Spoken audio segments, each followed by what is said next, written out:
beliefs and conditioned identities, we reclaim access to higher frequencies and our deeper truth, our soul truth. Consciousness expansion isn't about escaping the human experience, it's about mastering it. The choice to stay in the body, do the work, feel it all, and know that you are source in form, fully incarnate. It's advanced work for sure, but you all are ready for it, and it's time to get started. Because when we expand our consciousness, we change the lens through which we see, experience, and create our life. What once looked like chaos or misfortune becomes opportunity. Triggers become teachers. Repeating loops become blueprints for liberation. So, what's my role as a consciousness expansion educator? Well, if you work with me, or you subscribe to this newsletter, or you join my community, I help you decode your human experience through the lens of your soul blueprint. That means helping you see the patterns, agreements, and initiations for what they are. Not punishment, but preparation. Not chaos, but calibration. I don't just teach spiritual theory. I offer you tools and practices for integration of that. That theory becomes knowledge. It becomes your consciousness. It becomes your awareness. And awareness without embodiment does not create transformation. It doesn't do any good. Embodiment is key, and it's the foundation of my work to guide you in applying higher wisdom to the day-to-day of your life. The day-to-day, which is where you find the magic, which is where we find fulfillment. I hold space for your sovereignty even when you forget it. And we all forget. I forget it all the time. My work isn't about giving you answers. It's about helping you trust your own answers. I help you remember that you are already the frequency, the healer, and the source of your own evolution. My work takes place at the intersection of insight and application.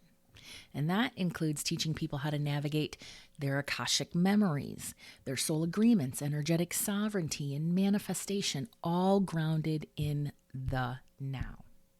Because expansion means rooting deeper into who you truly are. Okay? So, what are we going to talk about today? Well, we start off with a look back on the Mars-Pluto oppositions and what it means for you now.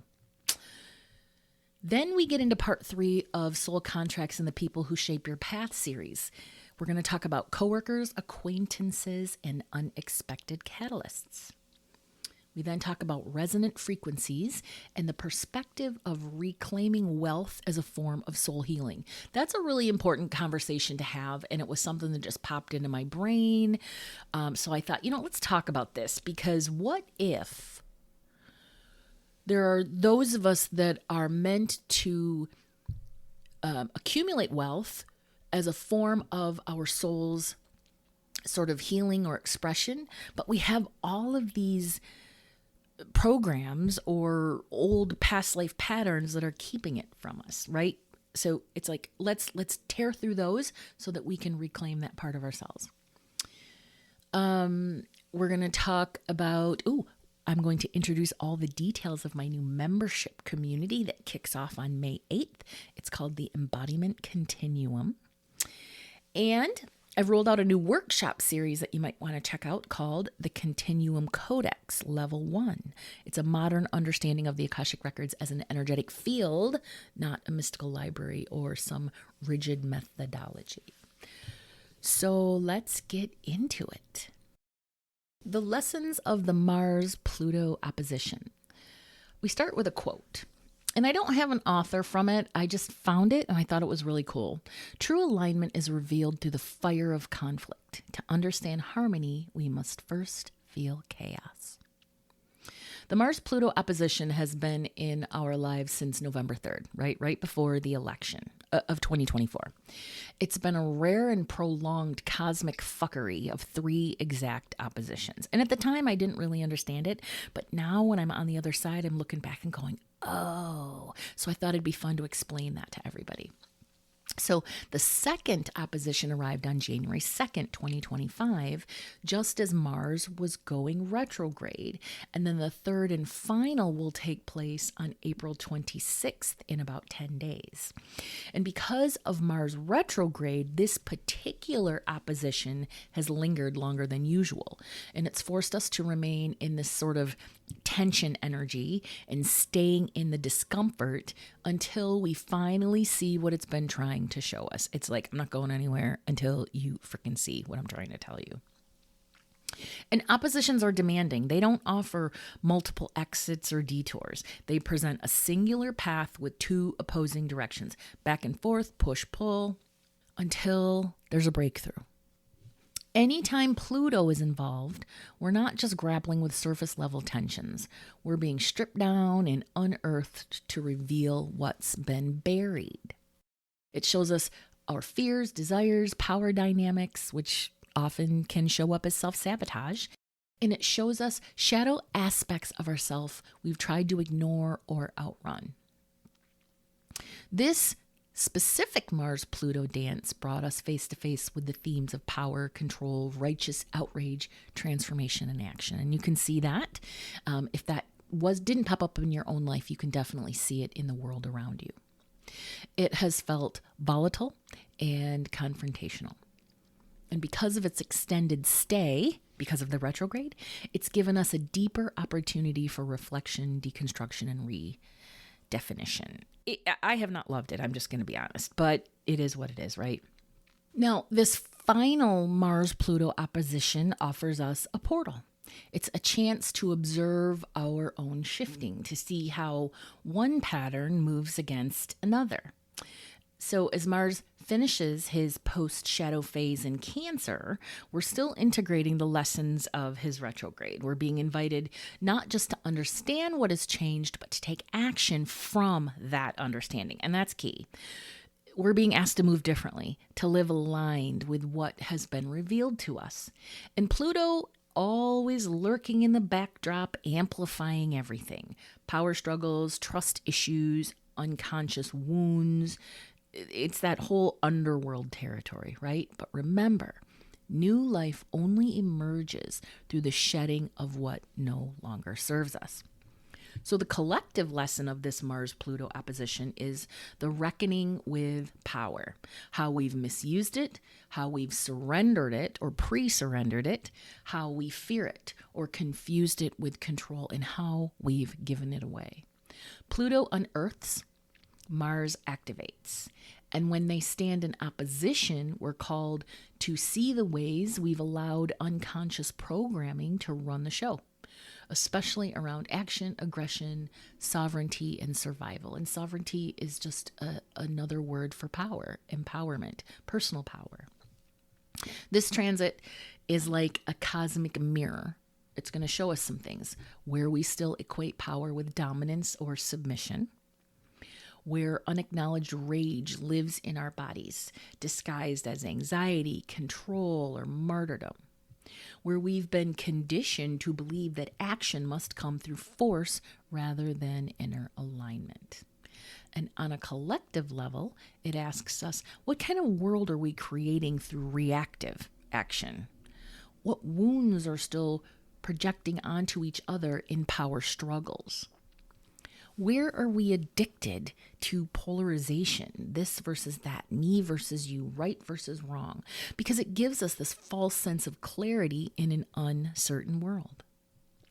So beneath the rubble of all that tension is this sort of deeper invitation to reclaim our power, not as dominance, but as presence.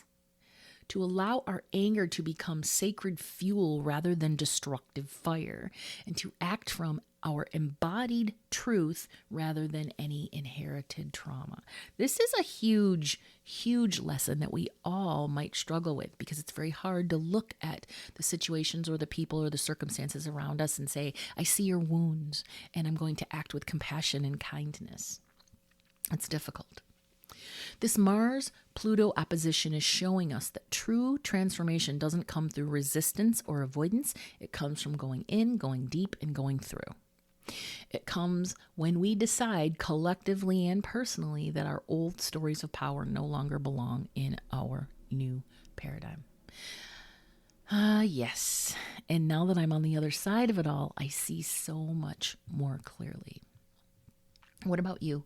Could you see how this played out in your life? All right, let's talk about soul contracts and the people who shape our path. This is part 3 of a 4-part series, and this part deals with our coworkers, our acquaintances, and any unexpected catalysts that pop into our life. Not all soul contracts come with emotional entanglement, right? Some are subtle and brief and easily overlooked, but that doesn't make them any less significant in the bigger picture. In fact, some of the most transformative soul agreements are hidden in everyday encounters with random people, coworkers, bosses, neighbors, complete strangers. These are the contracts that help you sharpen your boundaries, speak your truth, trust your instincts, see your own worth reflected in the smallest interactions. And they're often those that produce the biggest lessons. Or maybe not even lessons, it's more like epiphanies. They may not be a part of your innermost circle, but they're absolutely part of your soul's growth. And honestly, that deserves reverence. So why we choose these contracts? Before you incarnated, you agreed to cross paths with certain people, right? Not just for emotional support or deep intimacy, but to trigger specific lessons or activate dormant gifts. These relationships often test our communication and boundary setting abilities. They help us discover our values in real time. They mirror our energy back to us, especially in professional or social settings, very much so. And they encourage us to reclaim our voice, especially in the workplace. They also serve as stepping stones toward aligned opportunities or timelines. So think of these connections as soul assignments that are just hidden in plain sight. The biggest plain sight is workplace. So let's talk about workplace dynamics as soul lessons. Coworkers and professional environments often bring out programming tied to authority, validation, or survival. That's why workplace challenges can feel so personal. These dynamics are not just about the job, they're invitations to heal deeper layers of our conditioning. So if you come up against a challenge in the workplace, ask yourself, do I seek external approval in order to feel worthy? Do I avoid conflict and overextend myself to keep the peace? Do I speak up when something doesn't feel aligned, or do I suppress my truth? And am I being guided to step into leadership or claim more space? Difficult coworkers, micromanaging bosses, or unfulfilling roles may be the exact contrast that your soul needs to make a bold shift. And when viewed through the lens of soul contracts, even workplace tension becomes sacred. So when I chose to leave the corporate world in 2016, I was experiencing all of those difficult coworkers, a micromanaging boss. She wasn't really my boss, but she was the boss's wife. And so, of course, nobody would speak out against her. I was in a very unfulfilling role. And it was exactly the situation I needed to take that huge leap of faith and say, that's it. I'm done. I'm done with the corporate world. So there is a power to passing interactions. Soul contracts aren't limited to long-term relationships. Sometimes a 5-minute interaction with a stranger can shift your entire frequency. A person you barely know might say something that sparks a realization or, like I said earlier, an epiphany. They may mirror an old version of yourself so clearly that you can finally let it go. They may deliver a message your guides have been trying to get through, or they might show you what not to accept anymore. You've probably had moments like this, a quick conversation or a brief encounter that lingered in your mind for days. That's a soul contract in action, and these connections may not always make logical sense, but they are divinely timed and energetically aligned. Recognizing the catalyst role, the people who play the catalyst role in your life. So the more conscious that you become of your energy and your soul blueprint and the lessons contained within, the easier it is to recognize these soul agreements as they unfold. And you might find yourself saying things like, that situation triggered something I really needed to face. That person challenged me, but they also helped me grow. They were in my life for a reason, but they shifted something big. I look back on my last longer term relationship and I say all of those things. That person was in my life for a very specific reason because he was the catalyst for all of the healing that I needed to do in order to be prepared for a legitimate long-term relationship. And also the same with friends, right? We might look at our friends as, our support system, but sometimes they trigger us. And if we don't say anything, then we're not taking advantage of that sort of catalyst energy that's there to help us, to support us. Now, not all catalysts come with kindness or comfort. Sometimes the people who impact you the most show up in ways that are frustrating, abrasive, or confusing. But if you can pull back and ask, what did this experience activate in me? You'll often find a deeper purpose beneath the discomfort. That's not always easy, but when you can get to the point where you're like, all right, let me see, what did I learn from this? What is this teaching me? What is this showing me? Then you know that you have the capability to see through any challenges, not from a victim lens, but from an empowered lens. And listen, soul work isn't always done out loud. This kind of soul work through coworkers, acquaintances, and brief encounters, it rarely feels dramatic or glamorous, but it is still sacred nonetheless. These contracts are about practicing your values in the real world, not just in your spiritual practice. We have to integrate and embody these practices in order for them to become our subconscious sort of point of operation. We're not here to escape everyday life. We're here to embody our evolution within it. And that includes the person who cuts you off in traffic or the coworker who pushes your buttons every Monday morning. All right, so next in the series, in this one, we're going to talk about social circles, friendships, and your chosen soul family, and how that community reflects your growth and helps you anchor your highest self. Okay. So let's talk about the question. What if your soul wants to reclaim wealth as a form of healing? Venus has recently emerged from her retrograde journey, and with her return to forward motion, many of us are left sorting through what she stirred up, especially when it comes to our relationship with money, self-worth, values. During her retrograde phase, she pulled us inward, guiding us into the terrain of our financial wounds, the unspoken fears, the inherited scarcity, and any past life shame, fear, or guilt our soul carries around wealth and self-worth. And now, as collective attention turns toward the stark imbalances held within the billionaire class in the U.S., we're offered a mirror.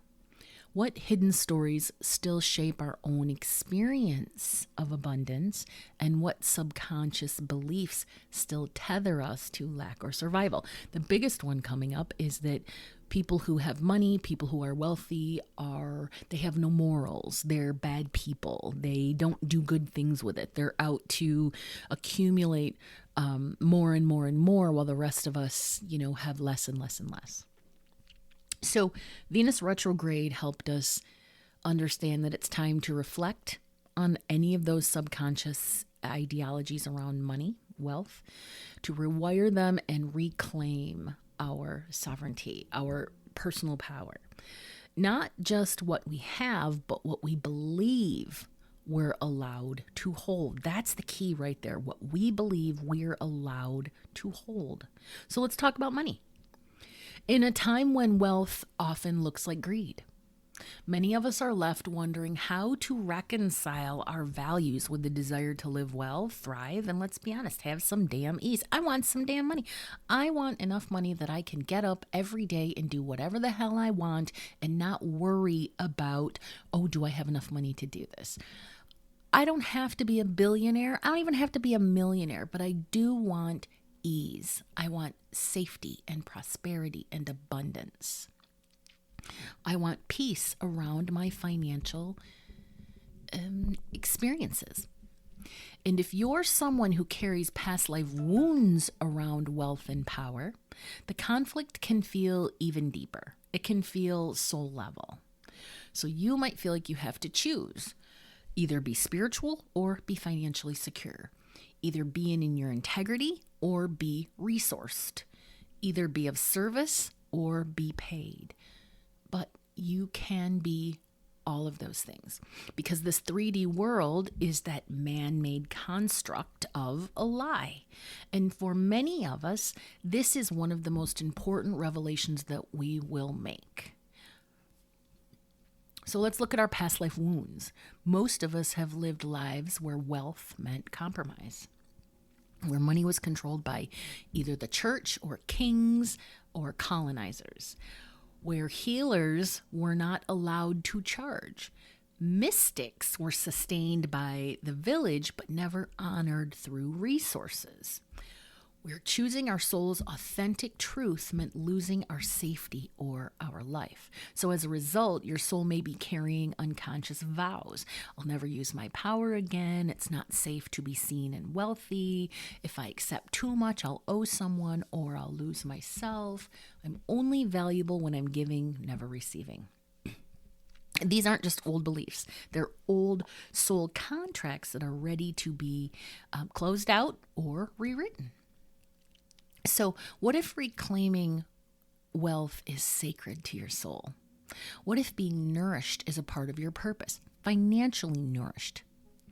What if being well-resourced allows you to create new systems of care, connection, and consciousness? What if wealth in the hands of someone like you is how we begin to heal collective distortions around power? So it's time to reframe it. It really is. It's time to do the work around your money beliefs, your wealth beliefs, and the beliefs of having money. Reframe them. Wealth isn't inherently corrupt. It's been used corruptly, yes, but it's also a tool, a neutral energy we can assign new meaning to. Receiving is sacred.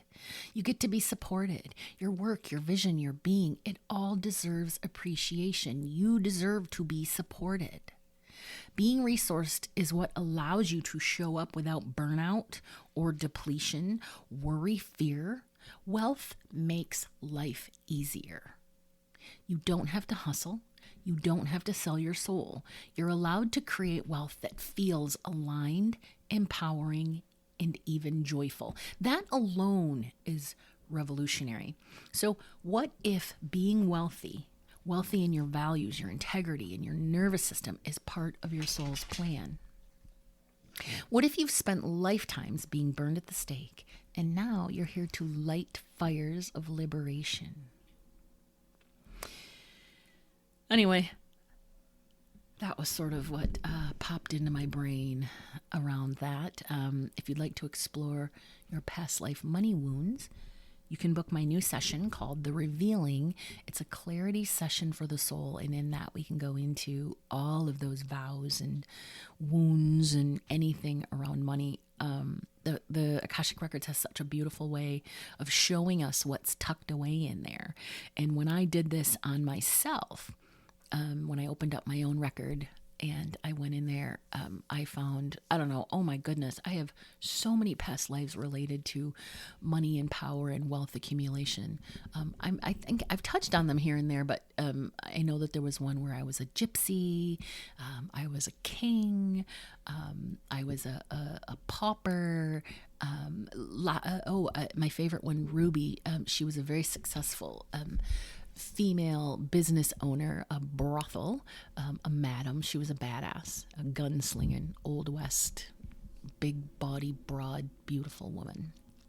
Anyway, it's a good time. So if you're interested in getting into any of that, just book that session and be sure to tell me in the notes that you specifically want to look at any old past life wounds tied to money.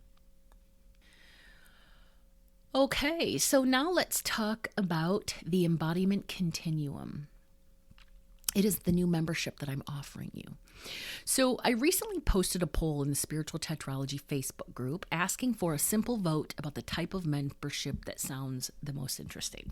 See, this is why. Because there are so many out there. I've been wanting to do one for a while, but there are so many out there that I just wanted to make sure that I was not only offering something that lit me up, but that also kept everybody interested, engaged, and involved. Because when I went through the curriculum of those that are out there, it's all the same stuff. It's something around each moon, all of those things. That's not what the embodiment continuum is. It's a monthly membership rooted in intuitive insight and tools for spiritual self-mastery. So people seemed to be interested in a membership that takes you beyond awakening. Okay, so here you are. Picture this. You've awakened, you've done the personal development work, and you've started to understand yourself as a spiritual being living in a human experience. Maybe you've developed your intuitive abilities, you've learned to meditate, you've explored energy work, and you've studied various systems like astrology and human design. You've consumed all of the courses and programs out there. You've learned the process of manifestation. You've sought coaching and mentorship. You've explored intuitive insight from experts. Or maybe you're the seekers who've moved away from your spiritual practices over the last few years, and you're ready to re-engage them in a way that feels like a return to yourself. So what comes next? And how do you get back into the metaphysical groove? If you're ready to move past the same old internet information and find your way into true spiritual embodiment, if you're ready to learn to trust your own inner voice and the energy you sense around you in the now, if you're ready to stop collecting the same old resources and tools and instead learn to live and create experiences from your consciousness, the embodiment continuum was designed specifically for you. So this monthly membership is rooted in multiple live community gatherings, intuitive insights from myself and other skilled practitioners that I'm going to ask to come in and be like guest intuitives, and the sharing of grounded practices for spiritual self-mastery. It's all about embodiment. How do you take what you know and integrate that knowledge so that it becomes your subconscious? Okay, so it doesn't matter whether you're still finding your voice or you're learning to trust the voice you've already uncovered. This space will offer the reflection and support to expand your journey beyond more of the same, okay? And that's the big thing. I just didn't want to offer more of the same. I want it to be different. So what we're going to do is we're going to have live discussions. We're going to have deep dive sessions exploring energetic influences and energy shifts, maybe some personal self-mastery, some intuitive attunements. We're going to look at karmic and past life patterns. We're going to deprogram. We're going to do all that stuff, but it's all going to be based on intuitive insight, collective forecasts, Akashic queries, spiritual ally communication, and personal reflections for a limited number of members per session. So what that means is that when we have a session in this membership, it's all going to be about what do you all need to know intuitively, okay? But because I won't have time, I'm hoping that there will be enough people that I won't have time to give everybody a personal reading. I will pick one or two people per session for a reading, right? A reading or just a, hey, what do you want me to specifically look at today? But everybody's going to be participating because it's going to be that collective energy, and you yourself are going to provide insights. It doesn't have to be intuitive insights. If you're not comfortable, you can just throw in an opinion or two as long as it relates to the issues surrounding, your community members' inquiry. Okay. Your membership supports you in navigating current energetic themes and soul lessons with intuitive clarity and compassion. That's really what I want to help everybody learn, how to navigate your current energetic themes and soul lessons with using your intuitive clarity. And then I'm going to offer something that I am so proud of, and I'm so excited to launch: spiritual self audits.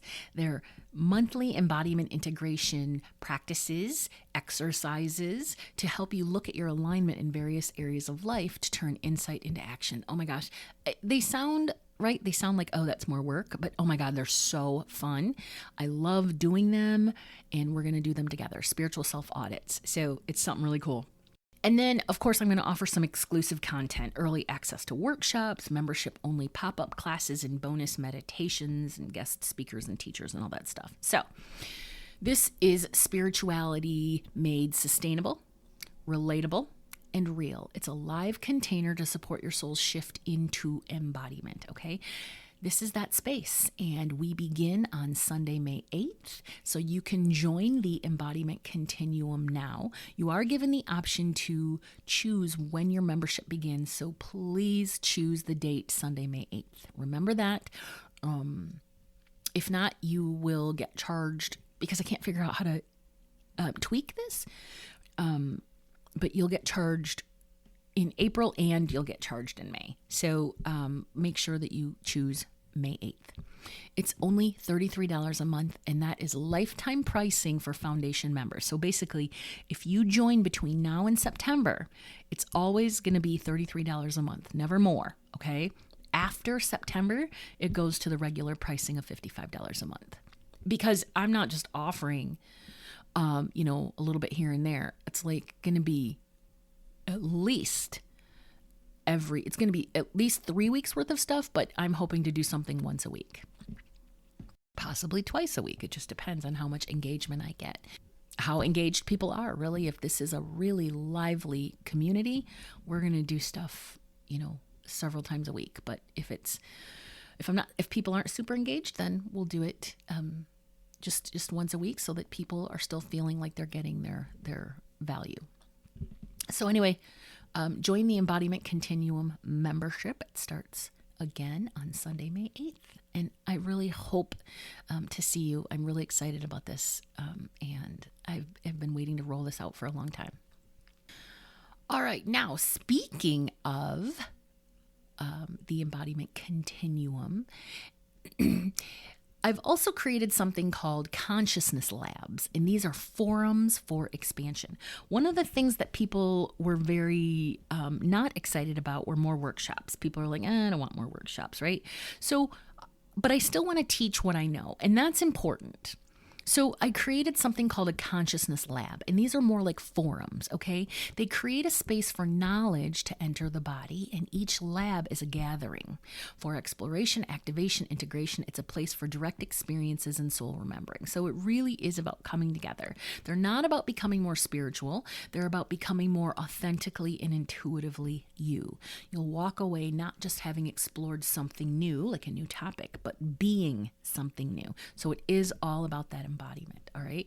The first Consciousness Lab introduces a new twist on an ancient practice, and I call it the Continuum Codex Level 1, the Akashic Records Reconceived, okay?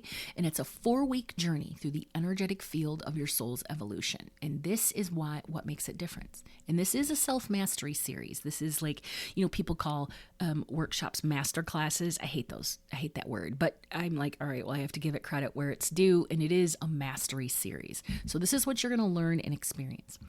It's a modern understanding of the Akashic Records as an energetic field, not a mystical library or a rigid methodology. We're going to learn how to access your personal codex as a frequency embedded in your own etheric body. This is really important stuff. You're going to learn techniques for attuning to and interpreting your soul's evolutionary imprint, your soul blueprint. You're going to learn how karmic lessons, soul contracts, and spiritual agreements are encoded in your energetic field and how to pull those up and work with them in present time. We're going to activate your soul's astrological algorithm. It's the energetic patterning that keeps you moving through your larger soul plan. You've heard me talk about this with tetralogy, that numerology, astrology, and human design are your soul blueprint, but that the astrology is your algorithm. It's what keeps you moving through your lesson. And then we're going to tap into the codex for enhanced intuition, creative insight, and soul specialized skill sets. So there will be some intuitive development, but it's more going to be about enhancing your specific specialized skill sets rather than learning something new, right? I'm not saying that we won't learn new things, but let's first get you to be a master at what you're already naturally good at. We're going to reframe record reading. Akashic record reading is energetic resonance, not information retrieval, because that's not what it is. There is no library. It's simply you being an energetic resonance for this information to come up into your intuitive capabilities. We're going to break free from any hierarchical or externalized systems of spiritual authority. This is about sovereignty. This is about personal power. And it's no longer about gatekeeping. It's no longer about saying, oh, you're not, you have to be psychic in order to open up the records. Oh my God, no, you don't, because your record is already open. It's been open since the day that you were born. So now it's about learning how to work within it. And then understanding the codex as your living archive of becoming, not just who you've been, but who you are becoming. A lot of times you'll hear people say, oh, psychics can't see into the future. With the Akashic Records, you can actually look at potential probability within the records. And that's not to say that it's future, what is it called? Future storytelling, or I forget the word for it, but you can actually look at potential possibilities. Okay, so this specific lab, this series, this self-mastery series of 4 classes is for you if you've been drawn to the Akashic Records, but you feel boxed in by that traditional approach. If you're ready to deepen your intuitive connection within your own field and soul wisdom. If you want to move beyond the what happened into the what now. If you're a practitioner, a guide, or a mystic who wants to access new dimensions of insight for yourself or your clients, this is a wonderful opportunity to learn how to do that and then turn around and teach it. And then you are done with gatekeeping and you want tools that feel expansive, grounded, and aligned with your frequency. All right, so there are 2 options to join. There is an in-person lab in Vancouver, Washington at Soul Ascension Studio, and each workshop will be held on Mondays from 7 to 9. Okay, and the dates, that starts Monday, May 5th. The dates are all listed in the event page. So if you are in the Portland, Vancouver area and you'd like to take this class in person, please do. I would love to have it, and it's at this gorgeous little Soul Ascension Studio in Vancouver. Okay. The second option is an online virtual lab. So, and each virtual workshop will be held on Tuesdays from 6 to 8 p.m. PST. Okay. So if you've already taken any of my Akashic Records workshops, please reach out to me. Send me an email before joining to find out if this lab is a good fit for you, because it is revisioned, it's re-envisioned, but there is a lot of information that I've already covered, that I've already given you, but we're just using it in a different way. And some of you, it's simply not going to be a good use of your money, just to be very honest. But if this is your first time and you're like, okay, this is it, I'm finally ready to learn this, it's the perfect class for you. Okay, the last thing I want to talk about is my intuitive insight sessions. They have been retooled and they fall under the title Wisdom of the Veil. And they are all now designed to disrupt illusions and unlock what is unfinished in your life. Okay, I have 5 that I'm featuring. The first one is called Threads of Then, and that is an Akashic record exploration to unlock what's unfinished. The next one is called Threads of We. That's a soul contract exploration to look at your contracts with others. The next is called Voices of the Veil, and that's channeled insight and guidance from your spirit guides, guardians, angels. That's a spiritual mediumship or a psychic mediumship reading. The next one is called Threads of Alignment, and this is my favorite one, and I wish more of you would book this. This is about alignment with the soul of your spiritual business, and so it's the soul contract between you and your soul-centered business. It's such an amazing reading. And then the last one is called The Revealing. And this one is a clarity session. So a lot of times when people would book sessions, I'd say, what are you here for? And they'll say, well, I just need some clarity. And so for everyone, it was different. And I thought, what if we take this foundation of clarity and then we assign some structure to it so that everybody is getting sort of the same thing, but it's also based on your individual soul contract. So it's called The Revealing, and it's when you're ready for the next level. It's when you're ready for the clarity to move forward. It's when you're ready for the clarity regarding your soul's sort of purpose. So all of those are, of course, bookable on my website. And you can also download any digital media. There's a couple meditations. There's Transmuting Fear and Anger in Chaotic Times. That one's free. But then there is one about soul shifts. There's an Akashic activation, which can be used by anybody. You don't have to know how to open up the Akashic Records. There's one for releasing your old stories. And then there's one for expanding your consciousness. So with all that, we wrap up this issue. Thank you for sharing your ears with me. Until next time, stay aligned, stay present, and keep embodying your personal soul evolution.